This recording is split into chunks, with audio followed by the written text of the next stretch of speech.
Hello friends, good morning. நான் உங்கள் பிரியா பேசுகிறேன். எல்லோரும் எப்படி இருக்கீங்க? இன்றைக்கி நம்ம இந்த வீடியோவில் என்ன பார்க்க போகிறோம்னு பார்த்தீங்கன்னா, நம்ம டே டு டே லைஃப்பில் யூஸ் ஆகக்கூடிய சூப்பரான டிப்ஸ்லாம் பார்க்க போகிறோம்.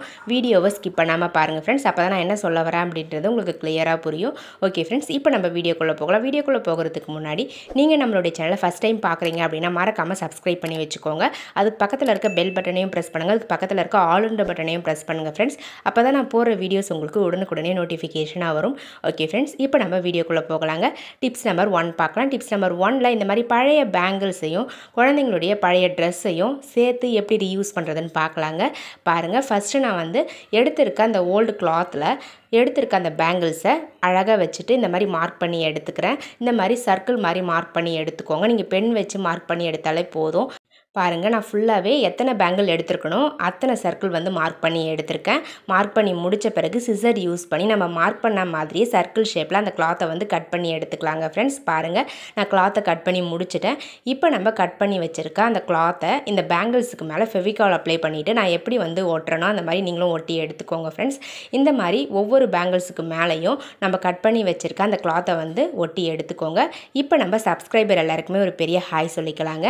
Annapurani, happy life, Hemalatha Raman, Kanakavalli Solai Anandan, my talent 1 2 3, அவங்க நேம் வந்து அபுன்னு நினைக்கிறேன், கீர்த்திகா, மீனாட்சி, முரளி, ஜெய்ஷு, சுஜி, இவங்க எல்லாருக்குமே ஒரு பெரிய ஹாய் சொல்லிக்கலாங்க ஃப்ரெண்ட்ஸ்.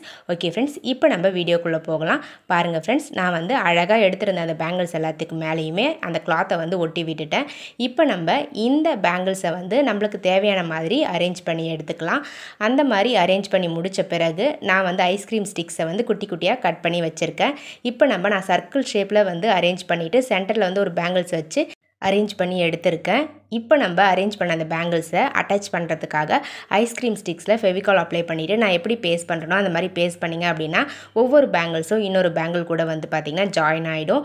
ஸோ இப்போ நம்ம இந்த ஐஸ்கிரீம் ஸ்டிக்ஸ் எல்லாத்தையுமே ஒட்டி முடிச்சாச்சு. இதுக்கு மேலே வந்து பார்த்திங்கன்னா இன்னும் கொஞ்சம் டெக்கரேட் பண்ணுறதுக்காக கலர் பேப்பர் எடுத்திருக்கேன். அந்த கலர் பேப்பரை குட்டி குட்டியாக கட் பண்ணி வச்சுருக்கேன். ஒரு பேப்பரை மட்டும் வந்து பார்த்திங்கன்னா ஃப்ளவர் ஷேப்பில் கட் பண்ணி வச்சுருக்கேன். உங்களுக்கு எப்படி டெக்கரேட் பண்ணணும்னு தோணுதோ அந்த மாதிரி நீங்கள் இதை டெக்கரேட் பண்ணி எடுத்துக்கலாங்க. இந்த கலர் பேப்பருக்கு பதிலாக நீங்கள் குட்டி குட்டி கண்ணாடி பீஸ் இருக்கும் இல்லைங்களா, அதை கூட நீங்கள் வச்சு டெக்கரேட் பண்ணிக்கலாம். அப்படி இல்லைன்னா ஸ்டோன்ஸ் வச்சு டெக்கரேட் பண்ணி எடுத்துக்கலாம். இப்போ நம்ம பேக் சைடில் வந்து ஒரு கயிறை வந்து இந்த மாதிரி ஃபெவிகால் அப்ளை பண்ணிவிட்டு ஒரு பேங்கிளில் ஒட்டி விட்டுடுங்க. அதுக்கு மேலே வந்து பார்த்திங்கன்னா குட்டியாக ஒரு பேப்பர் கட் பண்ணி ஃபெவிகால் அப்ளை பண்ணி ஒட்டி விட்டுடுங்க. அப்போ தான் ஸ்ட்ராங்காக இருக்கும். பாருங்கள், நம்மளுடைய சூப்பரான வால் ஹேங்கிங் ரெடி ஆகிடுச்சுங்க. எவ்வளோ க்யூட்டாக அழகாக இருக்குது பாருங்கள். ரொம்ப ரொம்ப சிம்பிள் தாங்க. ஒரு ஓல்டு கிளாத்தும் பழைய பேங்கிள்ஸும் இருந்தால் போதும், சூப்பரான வால் ஹேங்கிங் ரெடி பண்ணிக்கலாம். இந்த வால் ஹேங்கிங் நிஜமாகவே ரொம்பவே சூப்பராக இருந்ததுங்க. உங்களுக்கு தேவைப்பட்டால் நீங்களும் இதே மாதிரி ட்ரை பண்ணி பாருங்கள். இப்போ நம்ம டிப்ஸ் நம்பர் 2 பார்க்க போகிறோம். டிப்ஸ் நம்பர் 2ல் என்ன பார்க்க போகிறோம்னு பார்த்தீங்கன்னா, எல்லார் வீட்லேயுமே இருக்கிற பிரச்சனைன்னு பார்த்தீங்கன்னா கொசு பிரச்சனை தாங்க.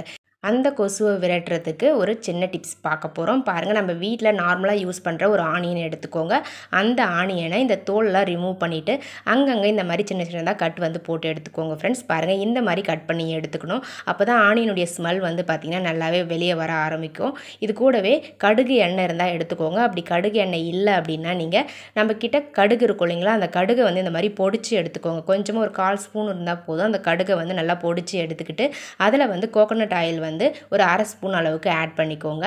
ஆட் பண்ணிவிட்டு இது கூடவே ஒரு கற்பூரம் எடுத்துக்கோங்க. அந்த கற்பூரத்தில் ஃபுல்லாக வந்து போட வேண்டியதில்லை, பாதி அளவுக்கு கற்பூரத்தை வந்து நல்லா பொடிச்சு வந்து இது கூட சேர்த்துக்கோங்க. இப்போ நம்ம சேர்த்துருக்க கோகோனட் ஆயில், கற்பூரம், அதுக்கப்புறம் அந்த கடுகு எல்லாமே வந்து பார்த்திங்கன்னா நல்லா மிக்ஸ் ஆகிற அளவுக்கு ஒரு ஸ்பூன் வச்சு நல்லா மிக்ஸ் பண்ணி விட்டுருங்க. நான் வந்து 1/2 ஸ்பூன் தான் எண்ணெய் சேர்த்துருக்கேன். சேர்த்துட்டு நல்லா மிக்ஸ் பண்ணி விட்டுட்டேன். இப்போ நம்ம சேர்த்துருக்க இந்த பொருட்களை ஆனியனுக்கு மேலே அப்ளை பண்ண போகிறோம். அப்ளை பண்ணுறதுக்கு முன்னாடி இன்னொரு விஷயம் பண்ணணும். பாருங்கள், இதை வந்து ஒரு கயிறில் தான் கட்டி நம்ம தொங்க விட போகிறோம். ஸோ கயிறில் கட்டினோம் அப்படின்னா இந்த மாதிரி 2 சைடில் வந்து பார்த்திங்கன்னா குட்டியாக ஆனியனை கட் பண்ணி ரிமூவ் பண்ணிவிடுங்க. ரிமூவ் பண்ணிவிட்டு ஒரு ஸ்ட்ராங்கான கயிறை எடுத்து அந்த ரிமூவ் பண்ணோம் இல்லைங்களா ஆனியன், அந்த இடத்துல வச்சு நீங்கள் இந்த மாதிரி கயிறை இன்சர்ட் பண்ணிங்க அப்படின்னா சூப்பராக இன்சர்ட் ஆகிடும். மேலே வந்து ஒரு நாட் போட்டுக்கோங்க. நாட் போட்டுட்டு இப்போ நம்ம இந்த ஆனியனுக்கு மேலே வந்து நம்ம ரெடி பண்ணி வச்சுருக்க அந்த கலவையை மிக்ஸ் பண்ணி விட்டுடலாம், அதாவது அப்ளை பண்ணி விட்டுடலாம். அப்ளை பண்ணி விட்டுட்டு நம்ம ரெடி பண்ணி வச்சுருக்க இந்த ஆனியனை ஏதாச்சும் ஒரு இடத்துல, அதாவது உங்களுக்கு எங்கே கொசு அதிகமாக இருக்கோ அந்த இடத்துல நீங்கள் ஹேங் பண்ணி விட்டுட்டீங்க அப்படின்னா இந்த ஸ்மெல்க்கு கொசுக்கள் வரவே வராதுங்க. எந்த இடத்துல அதிகமாக கொசு தொல்லை இருக்கோ அந்த இடத்துல இதை ஹேங் பண்ணி விட்டுருங்க. ரொம்பவே யூஸ்ஃபுல்லாக இருக்கும். இதில் வந்து ரொம்ப ஆனியன் ஸ்மெல்லாம் வராது. நம்ம கற்பூரம்லாம் ஆட் பண்ணியிருக்கிறதால ரொம்ப ஹெவியாக ஆனியன் ஸ்மெல் வராது. மைல்டான ஒரு ஸ்மெல் தான் வரும். ஸோ கொசுக்களுக்கு இந்த ஸ்மெல் பிடிக்காததால் கொசு தொல்லை கொஞ்சம் கம்மியாகுங்க. பாருங்கள் ஃப்ரெண்ட்ஸ், ரொம்ப சிம்பிள் தான். நம்ம வீட்டில் இருக்கக்கூடிய ஒரு பொருளை வச்சு சூப்பரான ஒரு கொசு விரட்டி ரெடி பண்ணியாச்சு. உங்களுக்கு தேவைப்பட ட்ரை பண்ணி பாருங்கள். இப்போ நம்ம டிப்ஸ் நம்பர் 3 பார்க்கலாம். டிப்ஸ் நம்பர் 3ல் ஒரு சூப்பரான டிப்ஸ் தான் பார்க்க போகிறோம். என்ன பார்க்க போகிறோம்னு பார்த்தீங்கன்னா, ஒரு பிளாஸ்டிக் பாட்டிலை சூப்பராக எப்படி யூஸ் பண்ணுறதுன்னு பார்க்கலாம். நிறைய டிப்ஸ் வந்து பிளாஸ்டிக் பாட்டில்ஸை யூஸ் பண்ணி நம்மளுடைய சேனல்லே எக்கச்சக்கமான வீடியோஸ் வந்து அப்லோட் பண்ணியிருக்கோம். உங்களுக்கு தேவைப்பட்டால் நம்மளுடைய சேனல் பேஜுக்கு போய், அதாவது சஞ்சு கிரியேட்டிவ் கார்னர் சேனல் பேஜுக்கு போய் செக் பண்ணி பாருங்கள். ஓகே ஃப்ரெண்ட்ஸ், இப்போ நம்ம வீடியோக்குள்ளே போகலாம். பாருங்கள், நம்ம எடுத்திருக்க பாட்டில் ஸ்டிக்கர்ஸ்லாம் ரிமூவ் பண்ணி கட் பண்ணி எடுத்தாச்சு. டாப் போர்ஷனை கட் பண்ணி அப்படியே வச்சுக்கோங்க. இப்போ நம்ம பாட்டம் போர்ஷனில் இந்த மாதிரி மேல் பகுதியை மட்டும் கொஞ்சமாக வந்து கட் பண்ணி எடுக்க போகிறோம். சின்ன சின்ன துண்டுகளாக இந்த மாதிரி கட் பண்ணி விட்டுக்கோங்க. கட் பண்ணி விட்டுட்டு இப்போ நம்ம கட் பண்ணி வச்சுருக்க அந்த பிளாஸ்டிக் பீசஸை நான் எப்படி ஃபோல்ட் பண்ணுறனோ அந்த மாதிரி ஃபோல்ட் பண்ணி ஒரு சிசரோ ஏதாச்சும் ஒரு ராடோ ஹீட் பண்ணிவிட்டு இந்த மாதிரி ஹோல்ஸ் வந்து போட்டிங்க அப்படின்னா நம்ம மடிச்சிருக்க அந்த பிளாஸ்டிக் வந்து கீழே இருக்கக்கூடிய பாட்டிலோட அட்டாச் ஆகிடும். பாருங்கள், இதுக்காக தனியாக நம்ம க்ளூலாம் யூஸ் பண்ண வேண்டிய அவசியமே இல்லை. இந்த மாதிரி ஹோல்ஸ் போட்டாவே போதும். மேலே இருக்கக்கூடிய பிளாஸ்டிக் கீழே இருக்கக்கூடிய பிளாஸ்டிக் பாட்டிலோட அட்டாச் ஆகிடும். இப்போ நம்மளுக்கு சூப்பராக ஒரு ஃப்ளவர் ஷேப் கிடச்சிரும். இதுக்கு மேலே நீங்கள் பெயிண்ட் கூட பண்ணி எடுத்துக்கலாம். நான் பெயிண்ட்லாம் பண்ணலை, அப்படியே தான் யூஸ் பண்ண போகிறேன். இப்போ நம்ம ஏற்கனவே கட் பண்ணி வச்சுருந்த அந்த பாட்டிலுடைய டாப் போர்ஷனை க்ளூ அப்ளை பண்ணி இந்த மாதிரி அந்த பாட்டிலுடைய பாட்டமில் வந்து ஒட்டி விட்டுருங்க ஃப்ரெண்ட்ஸ். ஒட்டி விட்டுட்டீங்க அப்படின்னா உங்களுக்கு சூப்பரான ஒரு ஃப்ளவர் வேஸ் ரெடி ஆகிடும். இதுக்கு மேலே நீங்கள் உங்களுக்கு பிடிச்ச மாதிரி டெக்கரேட் பண்ணி எடுத்துக்கலாம். இதுக்கு மேலே பெயிண்ட் அப்ளை பண்ணிக்கலாம். இந்த மாதிரி இல்லைனா லேஸ் வந்து கட்டி எடுத்துக்கலாம். உள்ளே வந்து பார்த்திங்கன்னா நான் வந்து சும்மா பஞ்சு வச்சுருக்கேன். இந்த பஞ்சு வச்சுருக்கிறதால வெளியிருந்து பார்க்குறதுக்கு கொஞ்சம் நல்லாயிருக்குன்றதால பஞ்சு மட்டும் வச்சுருக்கேன். ஸோ மேலே வந்து பார்த்திங்கன்னா உங்களுடைய ஃப்ளவர்ஸை வச்சு நீங்கள் ஃப்ளவர் வேஸாக இதை சூப்பராக யூஸ் பண்ணிக்கலாம். ரொம்பவே அழகாக இருக்கும் பார்க்குறதுக்கு. ரொம்ப டிஃப்ரெண்ட்டாகவும் நீட்டாகவும் இருக்குங்க. உங்களுக்கு தேவைப்பட ட்ரை பண்ணி பாருங்கள். இப்போ நம்ம டிப்ஸ் நம்பர் 4 பார்க்கலாம். டிப்ஸ் நம்பர் 4ல் இந்த மாதிரி ஷாப்பிங் பேக்ஸை எப்படி யூஸ் பண்ணுறதுன்னு பார்க்கலாங்க. நார்மலாகவே எல்லார் வீட்லேயுமே இந்த ஷாப்பிங் பேக்ஸ் இருக்குங்க. இந்த பேக்ஸை தூக்கி போடவும் மனசு இல்லாமல் என்ன பண்ணுறதுன்னு தெரியாமல் அப்படியே மடித்து வச்சுருப்போம். ஸோ இந்த ஷாப்பிங் பேக்ஸை எப்படி ரீயூஸ் பண்ணுறதுன்னு பார்க்கலாம். அதனுடைய கைப்பிடிகளை ரிமூவ் பண்ணிவிடுங்க. அதுக்கப்புறம் சைடில் இருக்கக்கூடிய போர்ஷன்ஸை இந்த மாதிரி கிராஸாக வந்து கட் பண்ணி ரிமூவ் பண்ணிவிட்டு சென்டரில் வந்து நான் போட்டிருக்க மாதிரி ஹோல்ஸ் வந்து போட்டு எடுத்துக்கோங்க ஃப்ரெண்ட்ஸ். வேறு எதுவுமே செய்ய வேண்டியதில்லை. நம்மளுடைய சூப்பரான ஒரு கிச்சன் ஆர்கனைசர் ரெடி ஆகிடுச்சு. இந்த கிச்சன் ஆர்கனைசரை எதுக்காக யூஸ் பண்ணிக்க போகிறோம் அப்படின்னு பார்த்தீங்கன்னா, நம்ம கிட்ட இருக்கக்கூடிய இந்த சப்பாத்தி உருட்டுற மணையையும் சப்பாத்தி கட்டையையும் அதுக்கப்புறம் மத்து இது எல்லாத்தையுமே போட்டு வைக்கிறதுக்கு யூஸ் பண்ணிக்க போகிறோங்க. பாருங்கள், சென்டரில் வந்து அந்த சப்பாத்தி மணையை போட்டுருங்க. சைடில் வந்து பார்த்திங்கன்னா ஒரு சைடில் சப்பாத்தி கட்டையையும் ஒரு சைடில் இந்த மாதிரி மத்தையும் வச்சு நம்ம சென்டரில் போட்டிருக்க ஹோல்ஸை யூஸ் பண்ணி ஒரு ஸ்ட்ராங்கான ஹூக்கில் இதை ஹேங் பண்ணி யூஸ் பண்ணிக்கலாங்க. பாருங்கள், இந்த மாதிரி நம்ம ஹேங் பண்ணி யூஸ் பண்ணும்பொழுது எடுத்து யூஸ் பண்ணுறதுக்கு ரொம்பவே கம்ஃபர்டபுளாக இருக்கும். இந்த மாதிரி மத்து, சப்பாத்தி கட்டை, சப்பாத்தி மணை இது எல்லாத்தையுமே வந்து பார்த்திங்கன்னா நம்ம ஏதாச்சும் ஒரு இடத்துல வச்சுருவோம், ரொம்ப டஸ்ட்டு படிஞ்சிரும். ஸோ எடுத்து யூஸ் பண்ணும்போது ரொம்பவே கஷ்டமாக இருக்கும். மறுபடியும் வாஷ் பண்ணி யூஸ் பண்ணுற மாதிரி இருக்கும். ஸோ அதை அவாய்ட் பண்ணுறதுக்கு இந்த மாதிரி நம்ம வேஸ்ட்டாக குப்பையில் தூக்கி போடக்கூடிய பேகை வந்து, அதாவது ஷாப்பிங் பேகை வந்து இந்த மாதிரி ஜஸ்ட்டு 2-3 கட் பண்ணிவிட்டு நீங்கள் யூஸ் பண்ணிக்கலாங்க. ஹேங் பண்ணி பாருங்கள் எவ்வளோ நீட்டாக அழகாக இருக்குதுன்னு சொல்லிட்டு ஹூக் மட்டும் ஸ்ட்ராங்காக இருக்க மாதிரி பார்த்து நீங்கள் ஹேங் பண்ணிக்கோங்க. அப்போ தான் வந்து கீழே விழாமல் இருக்கும். இப்போ நம்ம நெக்ஸ்ட் டிப்ஸ் பார்க்க டிப்ஸ் நம்பர் 5 பார்க்க போகிறோம். டிப்ஸ் நம்பர் 5ல் என்ன பார்க்க போகிறோம்னு பார்த்தீங்கன்னா, இந்த மாதிரி கேக்குக்கு கீழே இருக்கக்கூடிய அந்த அட்டையை வந்து எப்படி சூப்பராக ரீயூஸ் பண்ணுறதுன்னு பார்க்க போகிறோங்க. நம்ம கேக்லாம் சாப்பிட்டு முடிச்சு இந்த அட்டையை தூக்கி தானே போட்டுருவோம். அப்படி தூக்கி போடாமல் இந்த அட்டையவே வந்து பார்த்திங்கன்னா சூப்பராக யூஸ் பண்ணிக்கலாங்க. இந்த அட்டை வந்து ரொம்பவே ஸ்ட்ராங்காக இருக்கும். ஸோ இந்த மாதிரி நம்ம மிக்சிக்கு கீழே வந்து பார்த்திங்கன்னா ஏதாச்சும் ஒரு அட்டையை வச்சுருப்போம்.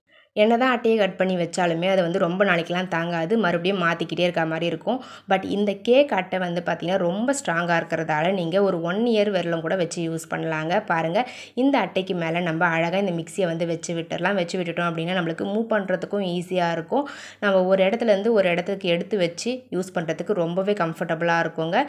அதே மாதிரி ரொம்பவே ஸ்ட்ராங்காகவும் இருக்கும். மேலே வந்து பார்த்திங்கன்னா உங்களுக்கு ஒரு மாதிரி பிளாஸ்டிக் கோட்டிங் மாதிரி கொடுத்துருப்பாங்க. ஸோ அதனால் சீக்கிரமாக தண்ணி பட்டால் கூட ஊறாதுங்க. ரொம்பவே யூஸ்ஃபுல்லாக இருக்கும். ரொம்பவே கம்ஃபர்டபுளாக இருக்கும். நீட்டாகவும் இருக்குங்க பார்க்குறதுக்கு. பாருங்கள் எந்த அளவுக்கு நீட்டாக பர்ஃபெக்டாக இருக்குதுன்னு சொல்லிட்டு. இந்த மாதிரி நம்ம கேக் வாங்கி யூஸ் பண்ணிவிட்டு தூக்கி போடக்கூடிய அட்டையை இந்த மாதிரி நம்ம கிச்சனில் மிக்சிக்கு கீழே வைக்கிறதுக்கு யூஸ் பண்ணிக்கலாம். உங்களுக்கு தேவைப்பட்டால் ட்ரை பண்ணி பாருங்கள். மிக்ஸியுடைய சைஸ்க்கு ஏற்ற மாதிரி மெஷர் பண்ணி ஒரு கார்ட்போர்ட் பாக்ஸுடைய அட்டையை கட் பண்ணி வைக்கிறதுக்கு பதிலாக டைரெக்டாக இந்த அட்டையை ஒரு டிஷ்யூவில் தொடச்சிட்டு வச்சிடலாங்க. தேவைப்பட ட்ரை பண்ணி பாருங்கள். ஓகே ஃப்ரெண்ட்ஸ், என்னுடைய ஐடியாஸ்லாம் உங்களுக்கு பிடிச்சிருந்தது அப்படின்னா மறக்காமல் இந்த வீடியோவுக்கு ஒரு லைக்கை தட்டி விட்டுருங்க. வீடியோஸை உங்கள் ஃப்ரெண்ட்ஸ் அண்ட் ரிலேட்டிவ்ஸ் கூட ஷேர் பண்ணிக்கோங்க. மறக்காமல் நம்மளுடைய சேனலை இன்னும் நீங்கள் சப்ஸ்கிரைப் பண்ணாமல் பார்க்குறீங்க அப்படின்னா சப்ஸ்கிரைப் பண்ணி சப்போர்ட் பண்ணுங்கள். அதுக்கு பக்கத்தில் இருக்க பெல் பட்டனையும் ப்ரெஸ் பண்ணுங்கள். அதுக்கு பக்கத்தில் இருக்க ஆளுன்ற பட்டனையும் ப்ரெஸ் பண்ணுங்கள் ஃப்ரெண்ட்ஸ். அப்போ தான் நான் போகிற வீடியோஸ் உங்களுக்கு உடனுக்குடனே நோட்டிஃபிகேஷனாக வரும். உங்களுடைய நேமும் நம்மளுடைய சேனலில் வாசிக்கணும்னு ஆசைப்பட்டீங்கன்னா இந்த வீடியோவுடைய கமெண்ட் செக்ஷனில் உங்களுடைய பாசிட்டிவ் கமெண்ட்ஸோடு சேர்த்து உங்களுடைய நேமையும் டைப் பண்ணி அனுப்புங்க. அப்போ தான் உங்களுடைய நேம் என்னால் கண்டுபிடிக்க முடியும். நெக்ஸ்ட் வீடியோவில் உங்கள் நேம் கண்டிப்பாக வாசிக்கப்படும். பாய்.